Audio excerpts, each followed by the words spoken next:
ರಾಜಕೀಯದ ಜ್ಞಾನವಿರಲಿ, ಸಾಮಾನ್ಯವಾದ ಪರಿಜ್ಞಾನವೂ ಇಲ್ಲ, ಕಾಮನ್ ಸೆನ್ಸ್ ಕೂಡ ಇಲ್ಲ ಅಂತ ಹೇಳ್ಬೋದು ಅವ್ರಿಗೆ.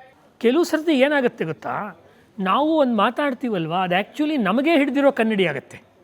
ಆ ರೀತಿಯಾಗಿ ಇವ್ರಿಗೇನಾದರೂ ತಾಲಿಬಾನಿನ ಮೋಹದಿಂದ ಯಾರಿಗೆ ಹೋಲಿಸೋದಪ್ಪ ಅಂತ ಗೊತ್ತಿಲ್ಲದೆ ಅವರು ಹೋಲಿಸುವಂಥ ತಪ್ಪನ್ನು ಮಾಡಿರ್ಬೋದು. ಸ್ವಲ್ಪ ಕನ್ನಡಿನ ಮುಖಕ್ಕೆ ಇಟ್ಕೊಂಡ್ರೆ ಗೊತ್ತಾಗುತ್ತೆ. ಸಂಘಕ್ಕೆ ಈಗ 100 ವರ್ಷ ತುಂಬಿದೆ, ಮತ್ತು 100 ವರ್ಷದ ಸಾಧನೆಗಳು ಎಲ್ಲನೂ ಹೇಳ್ತಾ ಬರ್ತಾ ಇದ್ದೀವಿ.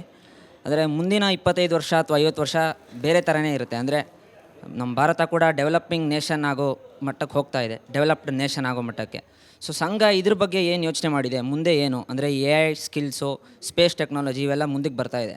ಸಂಘ ಯುವಕರಲ್ಲಿ ಇದನ್ನು ಹೇಗೆ ಇನ್ಕ್ಲೂಸಿವ್ ಮಾಡೋಕ್ಕೆ ಪ್ರಯತ್ನ ಮಾಡ್ತಾ ಇದೆ.